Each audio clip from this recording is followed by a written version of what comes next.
Meu nome é Gabriela Litre, nasci na Argentina, mas eu fiz a minha carreira acadêmica no Brasil.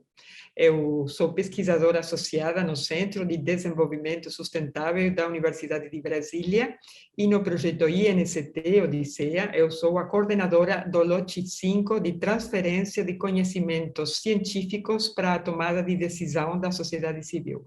O lote 5 é o lote transversal do projeto INCT Odisseia. Nesse sentido, somos um lote que trabalha em articulação e diálogo constante com os outros 4 lotes do projeto, especialmente para, valorizar a informação que eles estão produzindo e para que essa informação vai além de dados e se transforme em um conhecimento útil para a tomada de decisão em diferentes âmbitos. Dessa maneira, nós somos o goleiro da informação do lote 5, recebendo pedidos de disseminação, de visibilização da informação e traduzindo num formato amigável essa informação, seja em artigos científicos ou artigos de disseminação científica, nosso website do INCT Odisseia e, finalmente, a newsletter, que chega a mais de 300 pesquisadores e pesquisadoras que trabalham em diferentes partes do mundo para nosso projeto em comum. No quadro do lote 5, dos principais resultados que a gente construiu em equipe e em diálogo com os demais lotes e os sítios da Caatinga, da Amazônia e do Cerrado é a plataforma INCT, que nós chamamos também de plataforma interativa e que constitui, digamos, o coração do nosso Observatório das Dinâmicas Socioambientais. O que é essa plataforma? Eu diria que é um tesouro, no sentido de que ela conseguiu reunir mais de 900 variáveis que anteriormente estavam espalhadas e fragmentadas em diferentes outras plataformas de informação pública no Brasil, para que nossos usuários consigam acessar, através de uma única janela de acesso livre e público, totalmente gratuito, a informações vinculadas à situação social, ambiental e econômica, sobretudo também climática do Brasil, e aí vem o mérito principal da plataforma dos últimos 30 anos, porque nós não queremos em nossa plataforma mostrar unicamente uma foto do que está acontecendo no Brasil, sobretudo no nível municipal em termos socioambientais. Nós também queremos mostrar o filme, o vídeo, a evolução de muitos indicadores.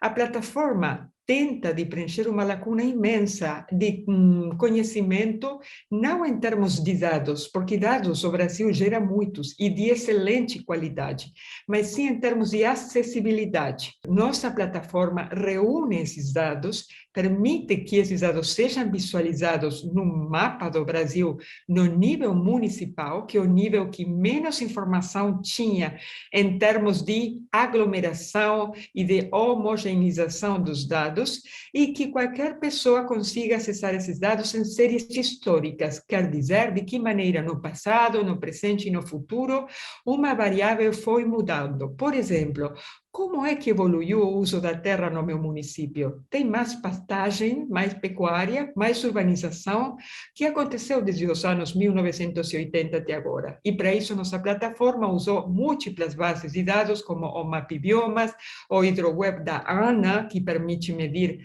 a precipitação no Brasil, mas também, por exemplo, o satélite Giovanni da NASA, que mede a chuva, obviamente, de cima para baixo, o que permite maior precisão no nível municipal e regional.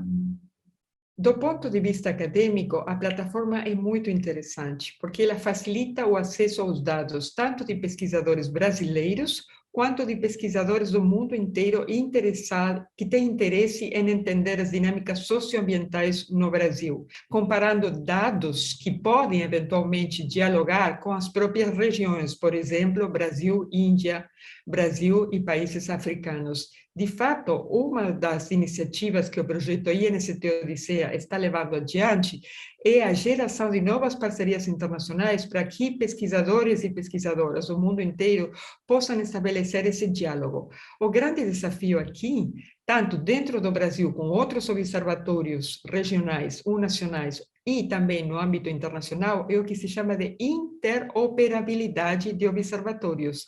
É nosso grande desafio. De que maneira a gente pode comparar dados que foram coletados de maneira diferente, em temporalidades diferentes, e também em que são analisáveis de maneira diferente. Se trata de achar uma língua franca ou uma linguagem em comum que permita esse diálogo tão vital para entender a sustentabilidade não unicamente do ponto de vista local, no nível municipal, regional ou nacional, sino também na escala global. A informação está disponível, pode ser baixada por qualquer pesquisador ou pesquisadora, e a única coisa que a gente pede é que sempre seja dado crédito ao Observatório INST Odisseia.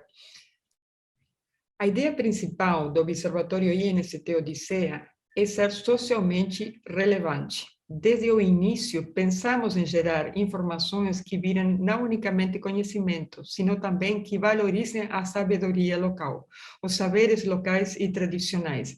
É um projeto baseado solidamente, como os meus colegas dos sítios Amazônia, Cerrado e Caatinga vão explicar melhor, na ciência cidadã, num processo de ciência comunitária. São os próprios atores locais, que injustamente são chamados às vezes de end users, né, de usuários finais, os que desde o começo nos dizem ou devem nos dizer quais são as prioridades de pesquisa. Imagine um assentado rural na área de Alagoas e Sergipe, que quer saber como é que está evoluindo o impacto da seca nos últimos anos na região e de que maneira as culturas mudaram. Nosso observatório pode mostrar em séries temporais essa informação, mas nós, ao mesmo tempo, precisamos deles. Precisamos que eles e elas nos digam de que maneira essa informação é ou não relevante. E um caso muito concreto, um exemplo concreto de como isso impacta é a abordagem Nexus Plus, desenvolvida pelo professor Marcel Agustin, Saulo Rodrigues Filho e outros colegas, entre os quais eu estou feliz de ser membro da equipe, e que permite ver, por meio de dados levantados de maneira comunitária, num assentamento rural, por exemplo, e triangulando esses dados com Big Data socioambiental da plataforma INST, como as seguranças hídrica, energética, alimentar e socioecológica interagem ao longo do tempo. Será que se eu, por exemplo, fizer essa grande obra de infraestrutura hídrica, não estarei tirando a água que eu preciso para a irrigação da minha cultura? O que acontece em termos de contaminação, de poluição desses rios, se eu, por exemplo, irrigar e, mas ao mesmo tempo, utilizar agrotóxicos nas minhas culturas? O observatório e a plataforma permitem esse tipo de análise informado e ancorado na realidade, mas sempre fazendo essa pergunta para nosso usuário, para nossos pesquisadores comunitários e atores locais. Essa informação é relevante para vocês? Ela é legítima? Ela é crível? E, sobretudo, ela é oportuna? E eles nos dirão onde devemos ajustar nossa ferramenta.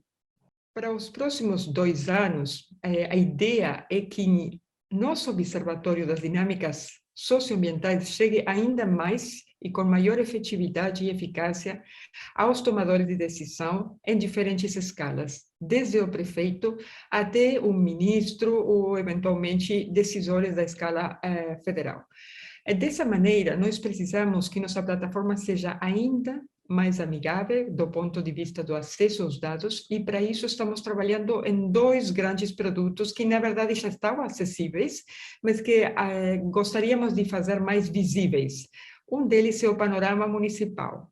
As pessoas podem imprimir e baixar dados em formato de livros ou de folhetos que permitem que eles levem nas reuniões e offline, por exemplo, sem necessidade de estar conectados a uma tela, as mesmas informações impressas. Um exemplo, como é que está meu município em termos de educação?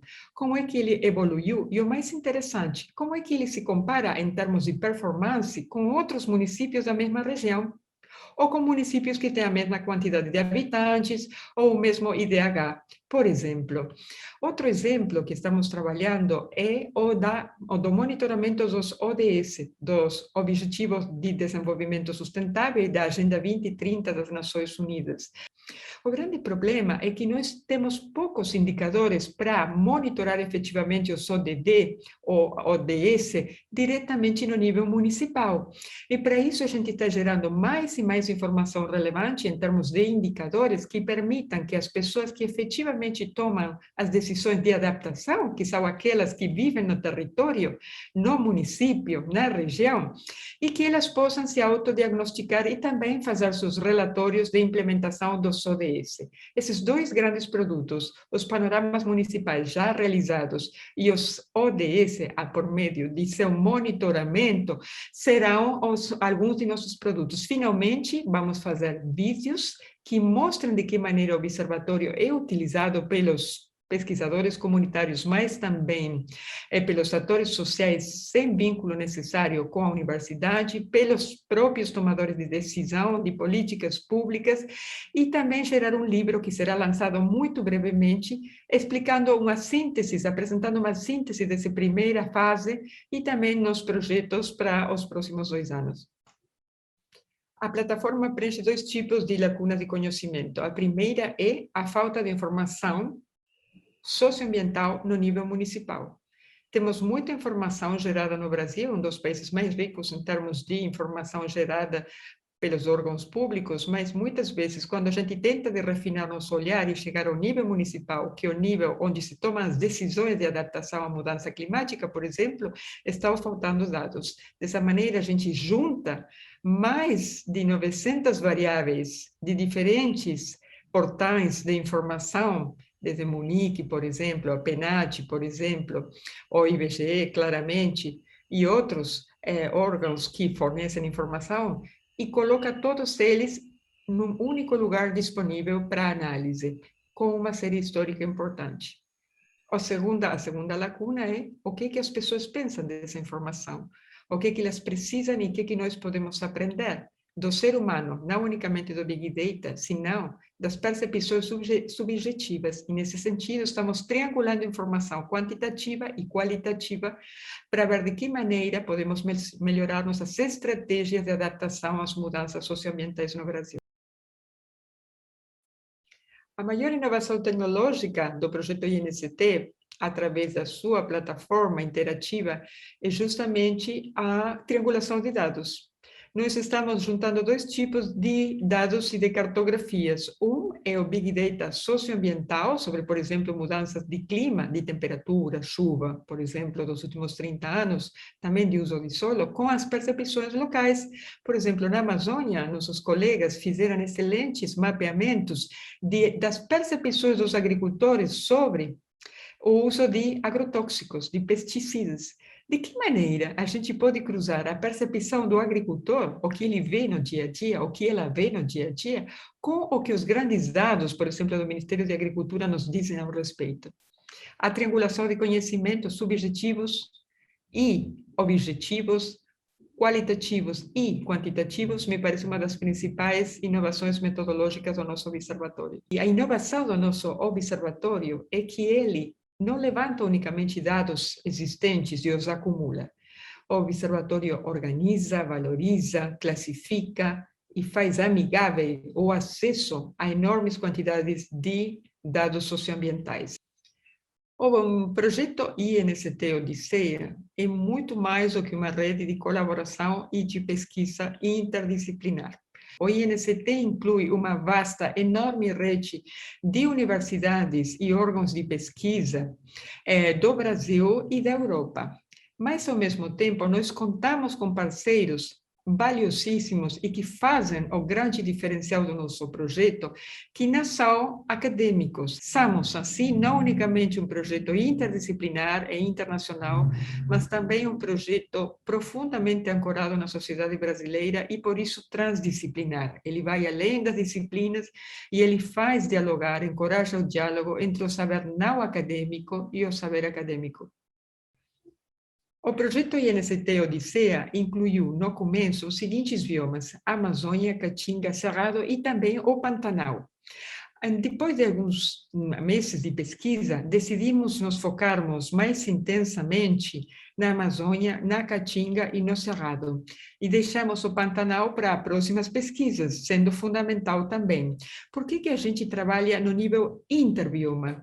Porque nós pensamos que temos muitas lições para aprender em termos de dinâmicas socioambientais e em termos dessa sinergia, às vezes negativa, entre o ser humano e o meio ambiente, se compararmos como esses seres humanos tomam decisões de adaptação, de redução da vulnerabilidade e de resiliência de maneira em diferentes biomas. Por exemplo, o que acontece no semiárido quando não chove? O que acontece na Amazônia com a mudança climática? E no Cerrado, num contexto de escassez hídrica, como é que essas pessoas agem, decidem? Essa comparabilidade para nós é valiosíssima e no futuro pode gerar informação também para países que tenham biomas similares, por exemplo, na África, na Índia, e por que não, também no hemisfério norte.